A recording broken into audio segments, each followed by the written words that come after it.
Hi everyone, this is your very favorite history teacher with another instructional video. In this one, I'm going to discuss more about what is a victim, what are their rights, and also highlight some various websites where victims can get resources, and also those who advocate for victims can also get resources. The ones I'm going to show you are nonprofit organizations, then government websites, and then also some religious organizations who have now have resources on their pages as well. So the very first website I'm going to show you is the National Center for Crime Victims of Crime. And what I really like is that one of their pages deals with victims' rights. And I like to read you here what it says. A victim is usually defined as a person who has been directly harmed by a crime that was committed by another person. It can be a felony or in some cases a misdemeanor. Okay. And some states have allowed a family member of a homicide victim or a parent or guardian or a competent person to exercise their rights on their behalf. Right now, the most common examples with the parents of Trayvon Martin do a lot of advocacy on on behalf of their son and other like-minded individuals who may be victims of police violence. Okay. But what I also like about this is that we always concentrate on victims, not victims, but perpetrators or those who are arrested in their First Amendment rights or their Fifth Amendment rights. But this website really concentrates on victims. I like to read you what it has here.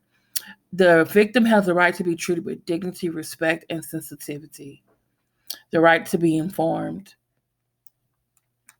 the right to be protected, the right to apply for compensation. There are lots of federal laws, but also state laws that allow victims to be compensated for what has been done to them. A right to restitution from the offender, the right to prompt return of their personal property, speedy trial, and right to enforcement of their victims' rights. Okay, I've been hearing a lot of things the past couple of days, and people have been um, saying some very harsh things about certain victims and then giving props to others. But I think this number one thing it says right to be treated with dignity, respect, and sensitivity. Unless we get some concrete evidence that shows that the victim is no longer a victim, we need to treat all of them with dignity, respect, and sensitivity. And also, victims can be any age, any gender, any sexual orientation, an adult, male or female, or a child. Okay. Also, another good website to look at is Cyber Rights. They have a really good definition of what is revenge porn. Someone will try to take pictures of you or maybe have sex and take pictures without your permission and then post them or try to extort money from you. There's resources for that as well. You also have a really good website, Me Too, has an advocacy page. And right down here is what I really loved. There's one for Black churches and sexual violence. And if you click on it and go to their page, um, it will show you